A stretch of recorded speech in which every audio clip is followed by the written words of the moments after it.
Hello friends, welcome to my YouTube channel. मेरे YouTube channel को like और subscribe करें जिससे आपको आने वाली नोटिफिकेशंस मिले और मेरे आने वाले नए वीडियोस को आप इजीली देख सकेंगे। आज मैं स्टार्ट करने जा रही हूँ क्लास 11th का पहला chapter, the living world. Living की जब हम बात करते हैं तो लिविंग बहुत ही एक कह सकते हैं हम कि हमें बहुत इंटरेस्टिंग फीलिंग आती है अंदर से जब हम बात करते हैं किसी भी ऑर्गेनिज्म के बारे में, उसकी लाइफ के बारे में, या हम पता करना चाहते हैं कि उसकी क्या कंडीशंस हैं, कितनी गर्मी में रह सकता है, कितनी सर्दी में रह सकता है। जब हम अपनी लाइफ को या अर्थ को देखते हैं तो वो हमें एक बहुत ही सुंदर और अंदर से एक पॉजिटिव फीलिंग हमें मिलती है उससे। तो जितने भी ऑर्गेनिजम्स हैं, जितने भी लिविंग्स हैं, उसको और ब्यूटीफुल बनाते हैं। नेचर ब्यूटीफुल बनाता है हमारे अर्थ को। ये हमारे अर्थ की ब्यूटी और हमारे अर्थ पे होने वाले इतने ऑर्गेनिजम्स ही हैं जिससे हमें और इंटरेस्टिंग फील होता है। बायो मन करता है कि हमें बायो लेनी है। तो आज हम देखेंगे कि बायो क्या है, लिविंग क्या है। इस वीडियो के अंदर आपको लिविंग की क्या कैरेक्टरिस्टिक्स होती हैं, या फिर जितने भी ऑर्गेनिजम्स हम फाउंड करते हैं, डिस्कवर करते हैं, उनको हम नेम कैसे देते हैं और उन सब के बारे में हम कैसे उनका क्लासिफिकेशन करते हैं जिससे कि बाद तक हम उनको याद रख सकें, ताकि बहुत इजी हो जाए ऑल ओवर वर्ल्ड किसी भी ऑर्गेनिज्म को जानने के लिए। तो स्टार्ट करते हैं अपना चैप्टर। फर्स्ट टॉपिक मैं आज डिस्कस करूंगी कि बायोलॉजी क्या होती है।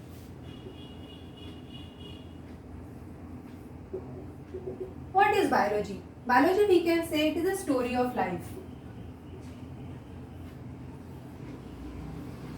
Story of life he biology है। नाउ अगर हम इवोल्यूशन की बात करते हैं तो कहीं ना कहीं हम सब ऑर्गेनिजम्स एक दूसरे से जुड़े हुए हैं, और जुड़े हुए होने की वजह से धीमे धीमे इवोल्यूशन हुआ, और इवोल्यूशन के बाद ही हम डिफ्रेंशिएट हो गए एक दूसरे से कि डिसिमिलर। जैसे एनिमल्स में भी अगर ह्यूमंस की बात करते हैं तो बोला जाता है कि कहीं ना कहीं हम मंकीज और गोरिल्लाज और चिंपैंजीज की फैमिलीज को बिलोंग करते हैं। द रीजन बिहाइंड दिस कि कहीं ना कहीं डिसिमिलैरिटीज आ गई हैं, फैमिलीज सेम था, और प्रीमेट्स कहते हैं तो कहते हैं कि कहीं ना कहीं डिसिमिलैरिटीज आ गई हैं जिसकी वजह से हम ऐसे हो गए, वो वैसे हो गए। तो इवोल्यूशन कहीं ना कहीं हुआ, और सारे ऑर्गेनिजम्स एक दूसरे से एक लेवल पर कहीं ना कहीं जुड़े हुए ही होते हैं। तो वो भी सब हम बायोलॉजी के अंदर ही पढ़ते हैं। तो एक लाइफ की स्टोरी कहलाती है biology. The second thing we will be discussing is कि लिविंग क्या होता है। What is living? लिविंग वैसे तो हम सभी जानते हैं कि लिविंग का मतलब जिंदा होना, जो सांस ले सकता है वो लिविंग है, वी नो दैट। बट और भी कुछ कैरेक्टरिस्टिक होती हैं लिविंग होने की। तो first characteristic that we will talk about is growth. Growth characteristic होती है लिविंग ऑर्गेनिजम्स की, क्योंकि हम जानते हैं कि हम छोटे थे पहले, फिर बड़े हुए, फिर बड़े हुए। प्लांट्स हैं, छोटे थे, बड़े हुए, बड़े हुए और बड़े हुए। तो फाइनली एक एज आती है कि now this is the age, senescence की एज आ गई कि बुढ़े हो गए। तो वी कैन से कि ग्रोथ स्टार्ट हो जाती है फ्रॉम वन सेल। बट अगर हम इसको डिफाइनिंग प्रॉपर्टी बोलें तो हम नहीं कह सकते हैं कि ग्रोथ एक डिफाइनिंग प्रॉपर्टी है, कि ग्रोथ सिर्फ लिविंग ऑर्गेनिजम्स में होती है, नॉन लिविंग ऑर्गेनिजम्स में नहीं होती है। नॉन लिविंग ऑर्गेनिजम्स में भी हमें ग्रोथ देखने को मिलती है, लेकिन वो ग्रोथ लिविंग की ग्रोथ से डिफरेंट होती है। वी कैन से, और we can differentiate growth in two parts. First part we can say is intrinsic part, कि ग्रोथ इंट्रिंसिक हो गई, कि ग्रोथ अगर बॉडी के अंदर से हो रही है तो ग्रोथ इंट्रिंसिक कहलाएगी। लेकिन अगर ग्रोथ बॉडी के बाहर से हो रही है, जैसे कि बिग बिग माउंटेन्स, तो उनके ऊपर बाहर का अक्यूमुलेशन भी तो हो रहा है, मिट्टी का बाहर रॉक्स का अक्यूमुलेशन होना, तो वो सब ग्रोथ बाहर से ग्रोथ कहलाएगी, दैट इज एक्सट्रिंसिक ग्रोथ। तो हमने ग्रोथ को भी दो पार्ट्स में डिवाइड कर दिया, इंट्रिंसिक ग्रोथ हो गई और दूसरा हमारा एक्सट्रिंसिक ग्रोथ हो गई। इंट्रिंसिक ग्रोथ ही लिविंग का डिफाइनिंग प्रॉपर्टी कहलाया जा सकता है, लेकिन एक्सट्रिंसिक यानी कि सिर्फ ग्रोथ अगर हम कहते हैं तो ग्रोथ नॉन लिविंग में भी हमें मिलती है देखने को, चाहे वो अक्यूमुलेशन ऑफ द अदर और एक्सटर्नल पार्टिकल्स ही क्यों ना हो, बट ग्रोथ है. So we can not say that growth is a defining property of living organisms. The second property that we are going to discuss is reproduction.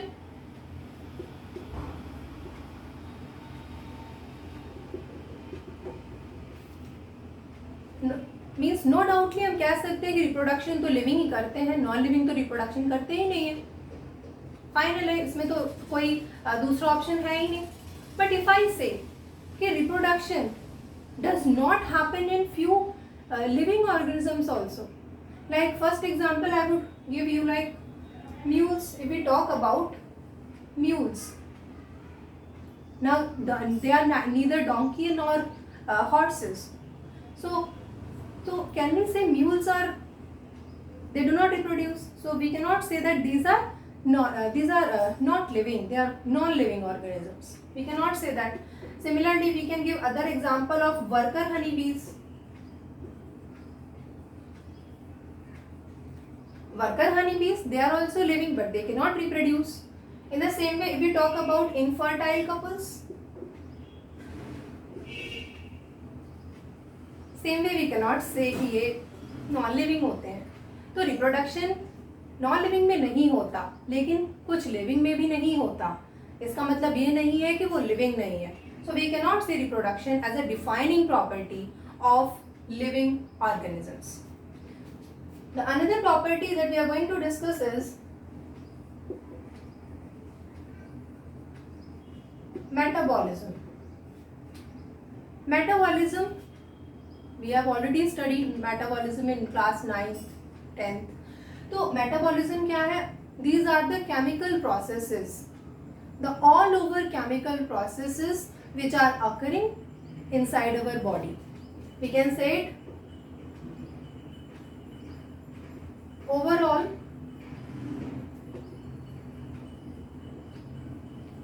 chemical reactions. Overall chemical reactions which are occurring inside the body are known as metabolism. Now under metabolism we have also studied about catabolism also. What is catabolism? What is anabolism? So catabolism is like breaking off the products, and anabolism is reacting off to chemicals to form a new product. तो मतलब metabolism कह सकते हैं कि हमारी body के अंदर होता रहता है, मतलब नॉन लिविंग में मेटाबॉलिज्म नहीं होता है. सो केमिकल रिएक्शंस जो बॉडी के अंदर होती हैं उनको हम कह देते हैं कि these are bio chemical reactions. We can say them as biochemical reactions. ये बायोकेमिकल रिएक्शंस हो गई. तो वी कैन से कि बायोकेमिकल रिएक्शंस अगर लेबोरेटरी में परफॉर्म करी जा सकती है क्या? टेस्ट ट्यूब में भी तो हम केमिकल्स के थ्रू प्रोडक्ट्स को हम बनाते हैं. बट लेकिन अगर हम ये कहते हैं कि लेबोरेटरी में हम टेस्ट ट्यूब में बना रहे हैं, तो वी कैन नॉट से कि ये लिविंग है या नॉन लिविंग है. वी ओनली से दैट ये एक केमिकल रिएक्शन है. बट बायोकेमिकल रिएक्शन वो तभी होगी जब वो किसी लिविंग ऑर्गेनिज्म के अंदर होगी, सेल्फ होगी. So we can say metabolism एक डिफाइनिंग प्रॉपर्टी हो जाती है. यहाँ पर हमारी fourth point that we will discuss is self consciousness.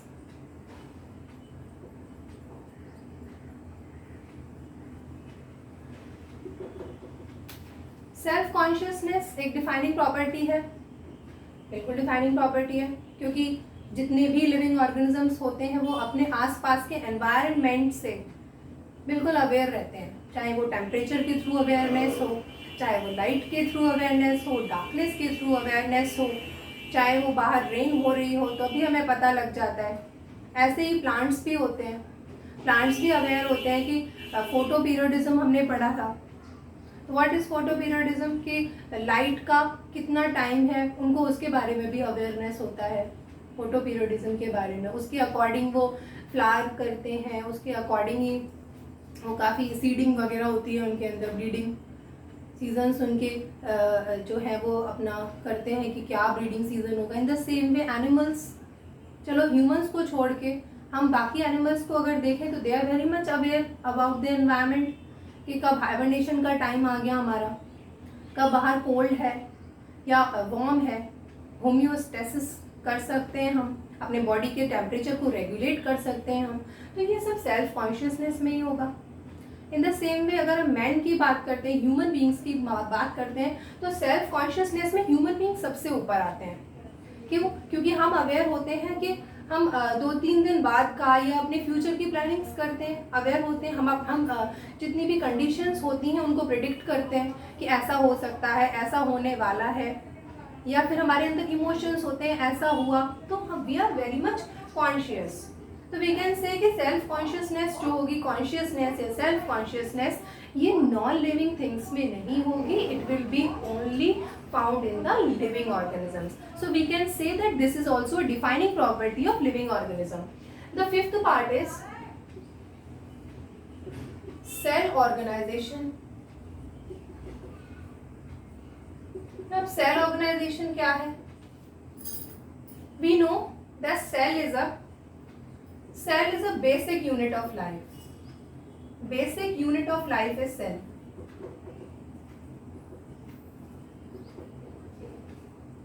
Cell जो है बेसिक यूनिट ऑफ लाइफ है। अगर सेल में कोई भी चीज़ कम होगी, whether nucleus, whether we talk about cytoplasm, if we talk about the endoplasmic reticulum, if we talk about mitochondria, वो डिपेंडेंट हो जाएगा किसी दूसरी चीज़ पर। It will not remain independent. तो वी कैन से कि cell basic unit of life है, और यूनिसेल्युलर ऑर्गेनिज्म से लेके मल्टी सेल्युलर ऑर्गेनिजम्स तक में ये पाया जाता है। और यूनिसेल्युलर में एज अ सिंगल सेल ये परफॉर्म करता है सारे फंक्शंस को, और मल्टी सेल्युलर के अंदर ये कंबाइन होते हैं ग्रुप्स में टिश्यूज बनाने के लिए, टिश्यूज कंबाइन होते हैं further organs and organ systems बनाने के लिए। तो सेल्युलर ऑर्गेनाइजेशन जो है ये सिर्फ और सिर्फ लिविंग ऑर्गेनिजम्स में पाया जाता है। It is not found at all in non-living organisms. So we can say the metabolism, self-consciousness and self-organization are the main defining properties of living organisms. The next topic that we will be learning about is biodiversity. What is biodiversity?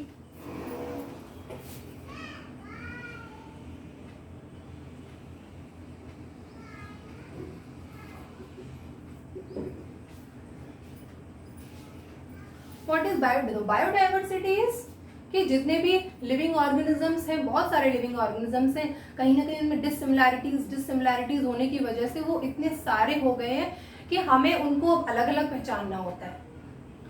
Like human beings, like monkeys, like gorillas, like chimpanzees, diversity हो गई, biodiversity. तो बहुत सारे अलग अलग species हो गए, लेकिन भले ही कहीं वो कहीं ना कहीं एक दूसरे से फैमिलीज में या क्लास में एक दूसरे से जुड़े हुए हैं, लेकिन डाइवर्सिटी की वजह से वी कैन सी कि ऑल ओवर द वर्ल्ड कितने सारे प्लांट्स देखने को मिलते हैं, ऑल ओवर द वर्ल्ड कितने सारे एनिमल्स हमें देखने को मिलते हैं। तो ये रिजल्ट है बायोडाइवर्सिटी का, ये रिजल्ट है इवोल्यूशन का। तो अगर हम कहते हैं कि हमने around 1.7 to 1.8 million of organisms जो है वो डिस्कवर कर लिए हैं, तो ये बहुत छोटा सा पार्ट है हमारी डिस्कवरी का। तो चलो फिर भी if you have done, they are many yet to be discovered, बहुत सारे हैं जो अभी और डिस्कवर किए जाने हैं हमारे अर्थ के ऊपर। दूसरी चीज़ हम क्या इस चैप्टर में करेंगे कि the another part that we are going to learn is कि उस बायोडाइवर्सिटी का कहीं ना कहीं हमको पहचान करनी होगी, कौन से नए ऑर्गेनिजम्स अगर हम फाइंड करते हैं तो वो क्या स्पीसीज को बिलोंग करते हैं, ये किस प्रीवियस जो डिस्कवर्ड स्पीसीज हैं उनसे रिलेट करता है ये प्लांट या ये ऑर्गेनिज्म या ये जो एनिमल हमने फाउंड आउट किया है, जो एनिमल हमने डिस्कवर किया है। तो we have to learn one thing that is taxonomy. We should know about what is taxonomy. Taxonomy को हम वैसे दो पार्ट्स में डिवाइड कर सकते हैं। जो हमारा पहला पार्ट है टैक्सेस और दूसरा पार्ट है नॉमी। तो we can say it is the arrangement. अगर हम टैक्सो की बात करें तो टैक्सो इज अरेंजमेंट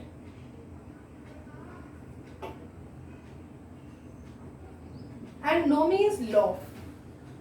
तो basically what we can say कि टैक्सोनॉमी स्टेट करता है प्रिंसिपल्स को और कुछ प्रोसीजर्स हैं जिसके थ्रू हम और जो भी डिस्कवर किए जाने वाले ऑर्गेनिजम्स हैं उनको आइडेंटिफाई कर सकते हैं, क्लासिफाई करेंगे, उनका नॉमेनक्लेचर करेंगे। तो we can say that taxonomy के 3 पार्ट्स हो जाते हैं यहाँ पर। First part is identification,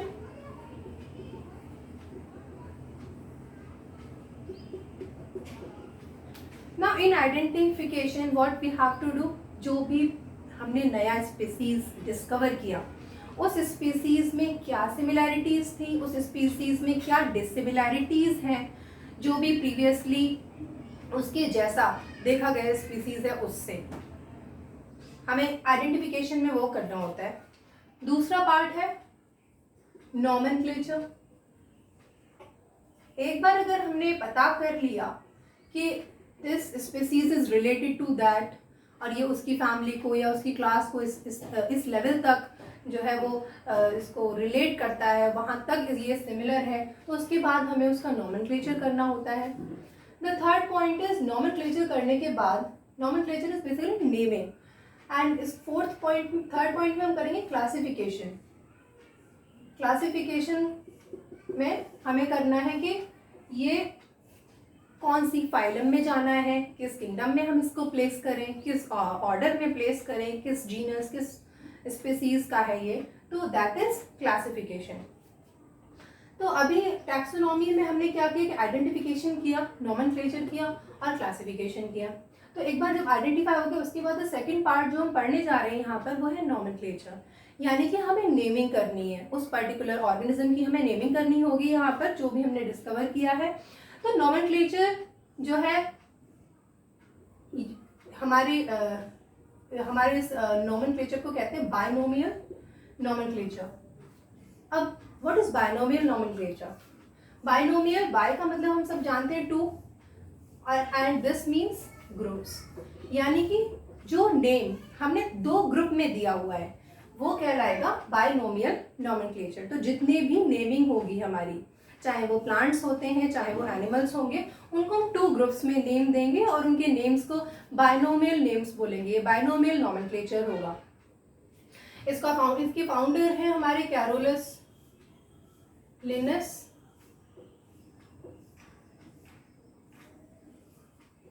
Carolus Linus ने इसको फाउंड किया था, is founder of binomial nomenclature. तो इसके कुछ रूल्स भी बनाए गए हैं। तो अगर हम बात करते हैं कि इसके 2 ग्रुप्स हैं, तो इसके 2 ग्रुप्स देखते हैं पहले। तो इसके 2 ग्रुप्स क्या हैं? तो इसका पहला ग्रुप होगा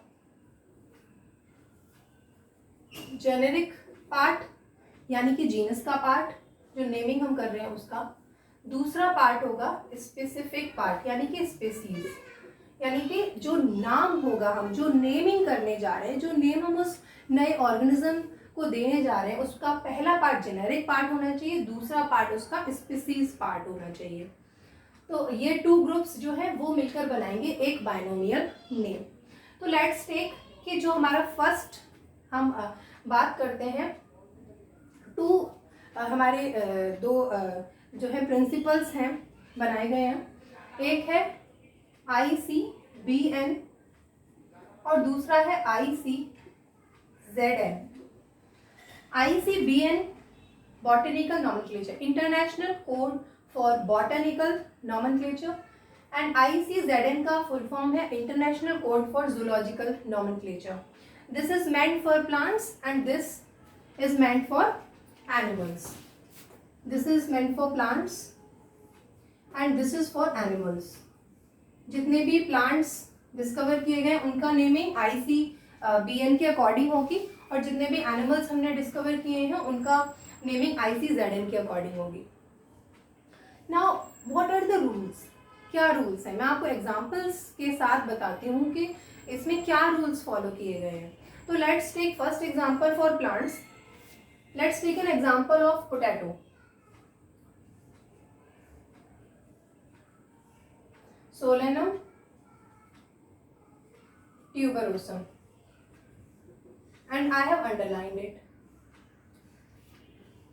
And another example, simultaneously I am taking for both the ICBN and ICZN. The example for this is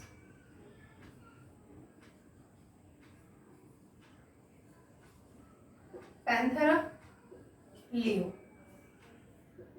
Solanum tuberosum is potato and Panthera leo is lion.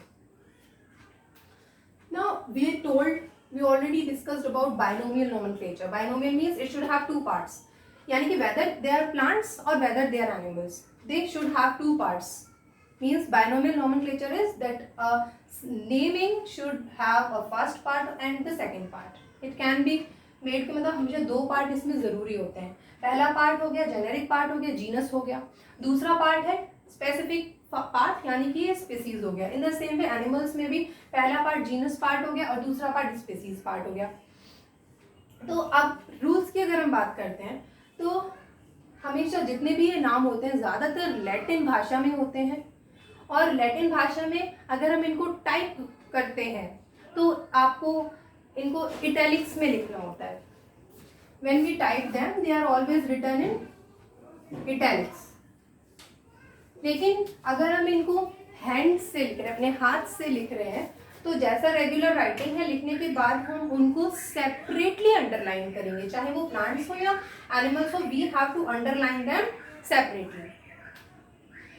The another thing is the genus. Genus का जो name है वो हमेशा capital से शुरू होगा और जो स्पीसीज का पार्ट होगा उसका फर्स्ट लेटर हमेशा स्मॉल लेटर्स, स्मॉल अल्फ़ाबेट होंगे. इन द सेम वे यहाँ भी कैपिटल अल्फ़ाबेट होगा पहला जीनस का और स्पीसीज का जो पहला अल्फ़ाबेट होगा that should be in small. अगर हमको इसमें थर्ड नेम भी जोड़ना, अगर हम कभी हमें अगर पता है कि ये पर्टिकुलर जो है एनिमल या ये पर्टिकुलर जो प्लांट है वो किसने फाउंड आउट किया है, इसके कौन साइंटिस्ट है जिन्होंने इसको डिस्कवर किया है, तो उसके आगे हम स्मॉल में जोड़ सकते हैं. उनका नाम के 3-4 लेटर्स हम उसमें जोड़ सकते हैं. So another thing that I would tell is, let us revise it once, कि पहला जो अल्फ़ाबेट होता है जेनेरिक पार्ट का वो हमेशा कैपिटल होना चाहिए और स्पीसीज पार्ट का हमेशा स्मॉल लेटर में होना चाहिए, स्मॉल अल्फ़ाबेट होना चाहिए. In the same way for animals also the rule is same. And they, if they are handwritten, they should be underlined separately. Another thing, one more thing I am going to tell you here is, let us take one more example of plants.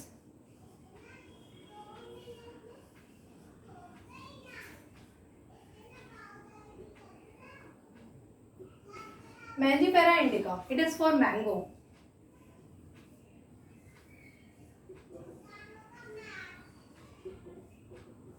नजा नजा, it is for cobra. तो what मैं क्या बताने जा रही हूँ आपको कि टॉटोनिम्स हम सिर्फ एनिमल्स के लिए यूज़ कर सकते हैं, प्लांट्स के लिए टॉटोनिम्स यूज़ नहीं कर सकते. What are tautonyms? I have written here Naja naja means Naja naja, both the genus part and the species part are same. So we can say these such type of names are known as tautonyms. But in plants we cannot say Mangifera mangifera. We cannot say because this ICBN does not allow this rule in plants. So it can be said, it is always said like Mangifera indica. It is for mango breed. Indica is a breed of a mango and Mangifera is a genus. So in the same way Naja Naja, it is a cobra genus and this is the species. And if we talk about the rules, they are both handwritten, they are underlined separately. The first part of the genus is written in capital letter and the small letter first species का पहला जो letter है वो मैंने small में लिखा हुआ है. In the same way, the same rule is being followed for animals also.